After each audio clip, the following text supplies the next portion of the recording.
Hello friends, എല്ലാവർക്കും വൻവി മീഡിയയുടെ PSC online ക്ലാസ്സിലേക്ക് സ്വാഗതം. ആദ്യമേ ഒരു കാര്യം പറഞ്ഞോട്ടെ, നിങ്ങൾ ആദ്യമായിട്ടാണ് എൻ്റെ ചാനൽ കാണുന്നതെങ്കിൽ വീഡിയോസ് ഇഷ്ടമായാൽ എൻ്റെ ചാനൽ സബ്സ്ക്രൈബ് ചെയ്യാനും ഒപ്പം താഴെയുള്ള ബെല്ലൈക്കൺ ഞെക്കാനും മറക്കരുത്. അപ്പോൾ എല്ലാ വീഡിയോസും നിങ്ങളിലേക്ക് എത്തിച്ചേരുന്നതാണ്. അപ്പോൾ നമ്മൾ ഇന്ന് പഠിക്കാൻ പോകുന്നത് പത്തനംതിട്ട ജില്ലയെക്കുറിച്ചാണ്. കഴിഞ്ഞ ദിവസങ്ങളിൽ നമ്മൾ തിരുവനന്തപുരവും കൊല്ലവും പഠിച്ചു. അപ്പോൾ ഇന്ന് നമ്മൾ പഠിക്കുന്നത് പത്തനംതിട്ട ജില്ലയെക്കുറിച്ചാണ്. ഓരോ പോയിന്റും നിങ്ങൾ നോട്ട് ചെയ്ത് പഠിക്കുക. പത്തനംതിട്ട ജില്ല നിലവിൽ വന്നതെന്ന് 1982 നവംബർ 1 പത്തനംതിട്ട ജില്ല നിലവിൽ വന്നത് എന്നാണ്.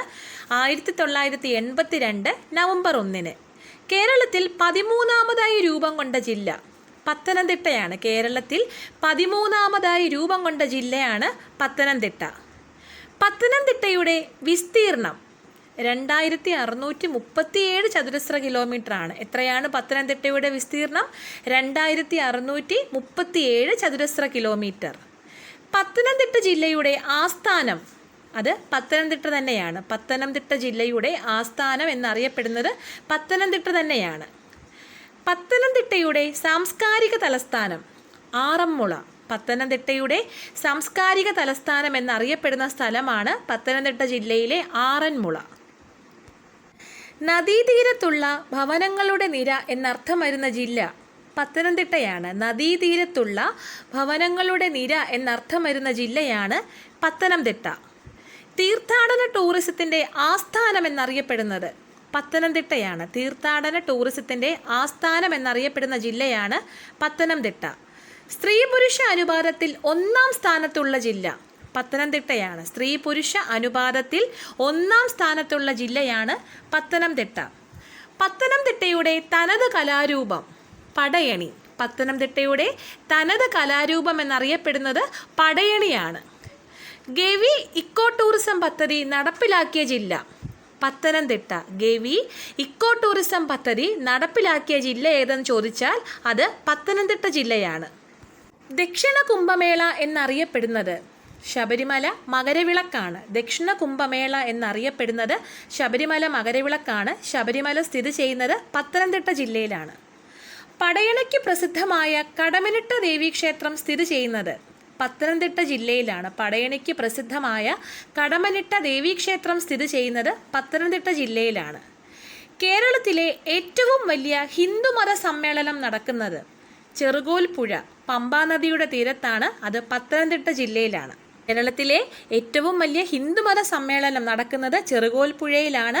അത് പമ്പാ നദിയുടെ തീരത്താണ് നടക്കുന്നത്. ഈ ചെറുകോൽപ്പുഴയും പമ്പാ നദിയും ഇത് രണ്ടും സ്ഥിതി ചെയ്യുന്നത് പത്തനംതിട്ട ജില്ലയിലാണ്. പത്തനംതിട്ട ജില്ലയിലെ പമ്പാ തീരത്ത് നടത്തപ്പെടുന്ന ഏഷ്യയിലെ ഏറ്റവും വലിയ ക്രൈസ്തവ സമ്മേളനം മാരാമൺ കൺവെൻഷൻ. അത് ആരംഭിച്ചത് 1895 എന്താണ്? പത്തനംതിട്ട ജില്ലയിലെ പമ്പാ തീരത്ത് നടത്തപ്പെടുന്ന ഏഷ്യയിലെ ഏറ്റവും വലിയ ക്രൈസ്തവ സമ്മേളനം എന്തെന്നറിയപ്പെടുന്നു?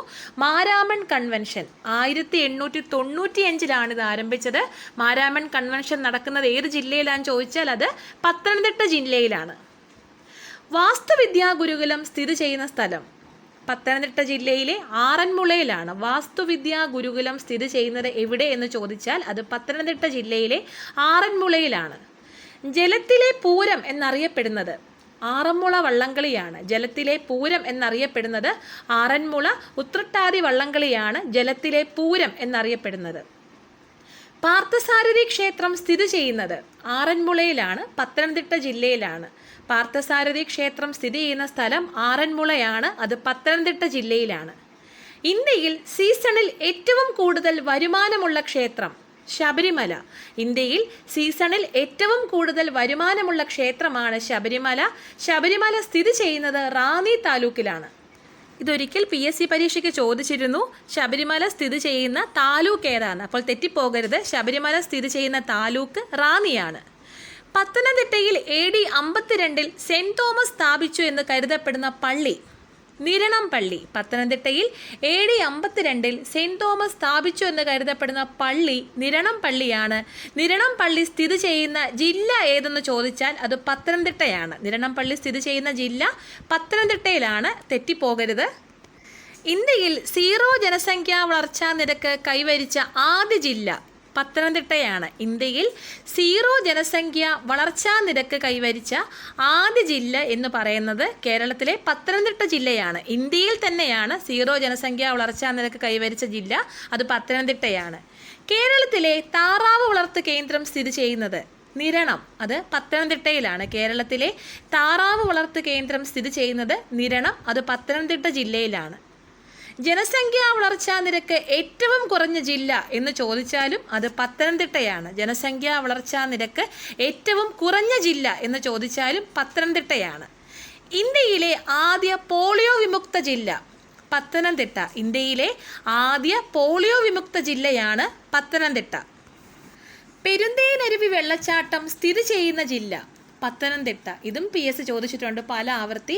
പെരുന്തേനരുവി വെള്ളച്ചാട്ടം സ്ഥിതി ചെയ്യുന്ന ജില്ല അത് പത്തനംതിട്ടയാണ്.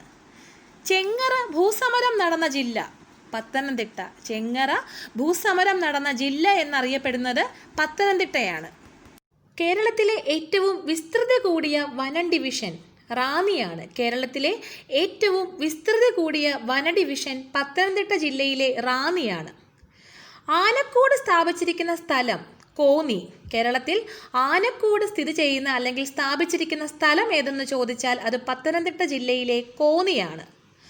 ആനയുടെ മുഴുവൻ അസ്ഥിയും പ്രദർശിപ്പിച്ചിരിക്കുന്ന കേരളത്തിലെ ഏക മ്യൂസിയം ഗവിയാണ്.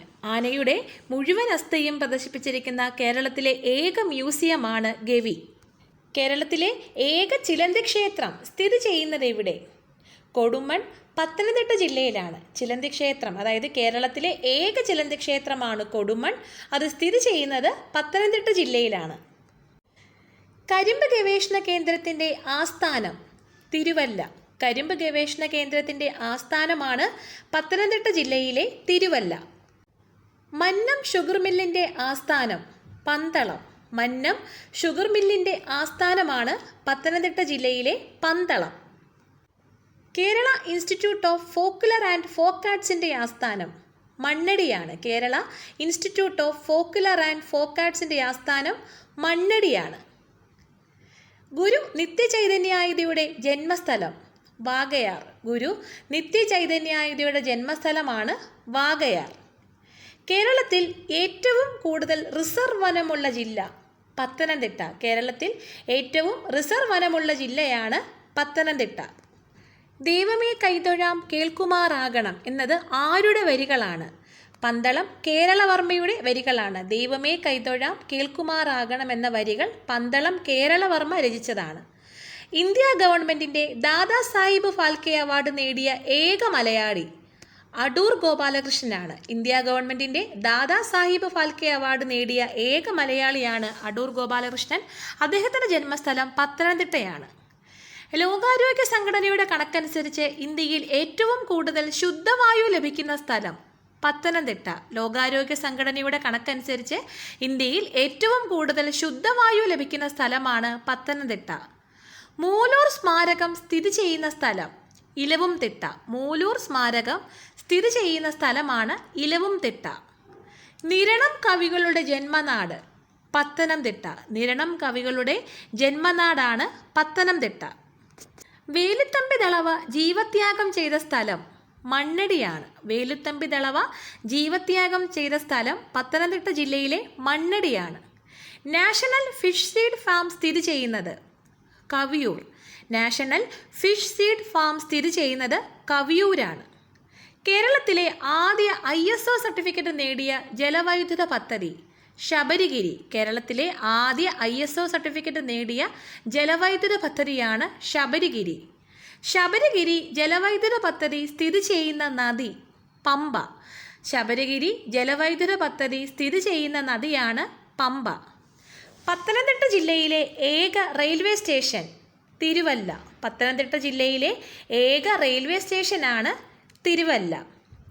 പത്തനംതിട്ട ജില്ലയിലെ ഏക ഹിൽ സ്റ്റേഷൻ ചരൽക്കുന്ന്. പത്തനംതിട്ട ജില്ലയിലെ ഏക ഹിൽ സ്റ്റേഷനാണ് ചരൽക്കുന്ന്. കേരളത്തിലെ ജനസംഖ്യ കുറഞ്ഞ താലൂക്ക് മല്ലപ്പള്ളി. കേരളത്തിലെ ജനസംഖ്യ ഏറ്റവും കുറഞ്ഞ താലൂക്ക് പത്തനംതിട്ട ജില്ലയിലെ മല്ലപ്പള്ളിയാണ്. ആശ്ചര്യ ചൂടാമണി എന്ന സംസ്കൃത കൃതിയുടെ കർത്താവായ ശക്തിഭദ്രൻ്റെ ജന്മസ്ഥലം കൊടുമൺ. ആശ്ചര്യ ചൂടാമണി എന്ന സംസ്കൃത കൃതിയുടെ കർത്താവായ ശക്തിഭദ്രന്റെ ജന്മസ്ഥലമാണ് കൊടുമൺ.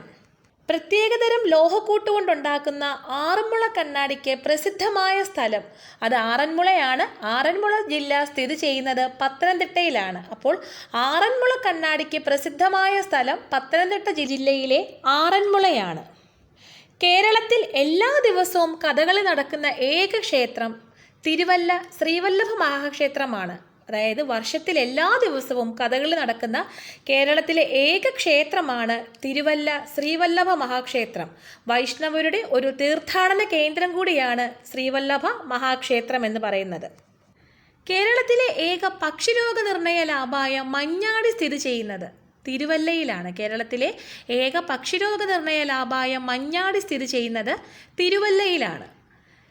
കേരളത്തിൽ ആദ്യം എയ്ഡ്സ് രോഗം റിപ്പോർട്ട് ചെയ്യപ്പെട്ട സ്ഥലം പത്തനംതിട്ട. പത്തനംതിട്ട ജില്ലയിലെ തിരുവല്ലയിലാണ് കേരളത്തിൽ ആദ്യമായി എയ്ഡ്സ് രോഗം റിപ്പോർട്ട് ചെയ്യപ്പെട്ടത്. പരുമലപ്പള്ളി സ്ഥിതി ചെയ്യുന്നത് പത്തനംതിട്ട ജില്ലയിലാണ്. ക്രൈസ്തവ ആരാധനാലയ കേന്ദ്രമായ പരുമലപ്പള്ളി സ്ഥിതി ചെയ്യുന്നത് പത്തനംതിട്ട ജില്ലയിലാണ്. പമ്പാ നദിയുടെ തീരത്താണ് പരുമലപ്പള്ളി സ്ഥിതി ചെയ്യുന്നത്. പമ്പാ നദിയുടെ തീരത്താണ് പരുമലപ്പള്ളി സ്ഥിതി ചെയ്യുന്നത്. പത്തനംതിട്ടയിലെ പ്രധാനപ്പെട്ട നദികളെ പരിചയപ്പെടാം. പമ്പ, അച്ചൻകോവിലാർ, മണിമലയാർ, കക്കാട്ടാർ. പത്തനംതിട്ട ജില്ലയിലെ പ്രധാനപ്പെട്ട നദികളാണ് പമ്പ, അച്ചൻകോവിലാർ, മണിമലയാർ, കക്കാട്ടാർ മുതലായവ. ഇനി വരും ദിവസങ്ങളിൽ നമ്മൾ നദികളെക്കുറിച്ച് വളരെ ഡീറ്റെയിൽഡ് ആയിട്ട് ഓരോ നദികളെക്കുറിച്ചും പഠിക്കുന്നതാണ്. ഇപ്പോൾ നിങ്ങൾ ഈ നദികളുടെ പേര് ജസ്റ്റ് ഒന്ന് ഓർത്തു വെക്കുക, നോട്ട് ചെയ്ത് വെക്കുക. ദക്ഷിണ ഭഗീരഥി, ബാരിസ് എന്നൊക്കെ വിളിക്കപ്പെടുന്ന നദി പമ്പയാണ്. ദക്ഷിണ ഭഗീരഥി എന്നും ബാരിസ് എന്നൊക്കെ വിളിക്കപ്പെട്ടിരുന്ന നദിയാണ് പമ്പയാർ. പമ്പാ നദിക്ക് നീളത്തിൽ എത്രാം സ്ഥാനമാണ് കേരളത്തിലുള്ളത്? 3-ാം സ്ഥാനമാണ്. പമ്പാ നദിക്ക് കേരളത്തിൽ നീളത്തിൽ 3-ാം സ്ഥാനമാണ് ഉള്ളത്. പമ്പാ നദിയുടെ നീളം എന്ന് പറയുന്നത് 176 കിലോമീറ്റർ ആണ്. പുളിച്ചിമലയിൽ നിന്നുമാണ് പമ്പാ നദി ഉത്ഭവിക്കുന്നത്. ഇത്രയും കാര്യങ്ങൾ ഇവിടെ നോട്ട് ചെയ്യുക. കൂടുതൽ വിവരങ്ങൾ നമ്മൾ അടുത്ത വീഡിയോയിൽ, അതായത് നദികൾ എന്ന വീഡിയോയിൽ പഠിക്കുന്നതായിരിക്കും. അതുപോലെ മധ്യ തിരുവിതാംകൂറിൻ്റെ ജീവനാഡി എന്നറിയപ്പെടുന്ന നദി പമ്പയാണ്. മധ്യ തിരുവിതാംകൂറിൻ്റെ ജീവനാഡി എന്നാണ് പമ്പയെ അറിയപ്പെടുന്നത്. കേരളത്തിലെ സ്വകാര്യ മേഖലയിലെ ആദ്യ ജലവൈദ്യുത പദ്ധതി മണിയാർ. കേരളത്തിലെ സ്വകാര്യ മേഖലയിലെ ആദ്യ ജലവൈദ്യുത പദ്ധതിയാണ് മണിയാർ. അത് പമ്പാ നദിയിലാണ്. പത്തനംതിട്ടയുടെ ആസ്ഥാനം ഏത് നദീതീരത്താണ്? അച്ചൻകോവിലാറിൻ്റെ തീരത്താണ് പത്തനംതിട്ടയുടെ ആസ്ഥാനം. പത്തനംതിട്ടയുടെ ആസ്ഥാനം അച്ചൻകോവിലാറിൻ്റെ തീരത്താണ്. പന്തളം ശ്രീ ധർമ്മശാസ്ത്ര ക്ഷേത്രം സ്ഥിതി ചെയ്യുന്നത് ഏത് നദിയുടെ തീരത്തെന്ന് ചോദിച്ചാൽ അതും അച്ചൻകോവിലാറിൻ്റെ തീരത്താണ്. പന്തളം ശ്രീ ധർമ്മശാസ്ത്ര ക്ഷേത്രം സ്ഥിതി ചെയ്യുന്നതും അച്ചൻകോവിലാറിൻ്റെ തീരത്താണ്. അതുപോലെ ഒരു ഇമ്പോർട്ടൻ്റ് ആയിട്ടുള്ള പോയിൻ്റാണ്, കേരളത്തിൽ കടലില്ലാത്ത 5 ജില്ലകളിൽ ഒരു ജില്ല പത്തനംതിട്ടയാണ്. കേരളത്തിൽ കടലില്ലാത്ത 5 ജില്ലകളുണ്ട്. അതിൽ ആ 5 ജില്ലകളിൽ ഒരു ജില്ലയാണ് പത്തനംതിട്ട. പത്തനംതിട്ട ജില്ലയിൽ കടലില്ല. അതും കൂടി ഒന്ന് മനസ്സിലാക്കിയിരിക്കുക. ഇത്രയും പ്രധാനപ്പെട്ട കാര്യങ്ങളാണ് നമുക്ക് പത്തനംതിട്ട ജില്ലയെക്കുറിച്ച് പഠിക്കാനുള്ളത്. PSC പരീക്ഷകളിൽ ഇതുവരെ ചോദിച്ചിട്ടുള്ള പത്തനംതിട്ടയെ സംബന്ധിച്ചിട്ടുള്ള എല്ലാ ക്വസ്റ്റ്യൻസും ഞാൻ ഈ വീഡിയോയിൽ ഉൾപ്പെടുത്തിയിട്ടുണ്ട്. നിങ്ങളെല്ലാവരും ഇത് മുഴുവനായിട്ട് കാണുക, ബൈഹേർട്ട് ചെയ്ത് തന്നെ പഠിക്കുക. അതുപോലെ തന്നെ നോട്ട് ചെയ്ത് പഠിക്കാനും നിങ്ങൾ ശ്രമിക്കണം. അപ്പോൾ നിങ്ങൾ ആദ്യമായിട്ടാണ് എൻ്റെ ചാനൽ കാണുന്നതെങ്കിൽ എൻ്റെ വീഡിയോ ഇഷ്ടമായാൽ എൻ്റെ ചാനൽ സബ്സ്ക്രൈബ് ചെയ്യാൻ മറക്കരുത്. അതുപോലെ തന്നെ താഴെയുള്ള ബെല്ലൈക്കണും കൂടി ഞെക്കുക. അപ്പോൾ എല്ലാ വീഡിയോയും അതാത് സമയം നിങ്ങളിലേക്ക് എത്തിച്ചേരുന്നതാണ്. Thank you for watching 1V media.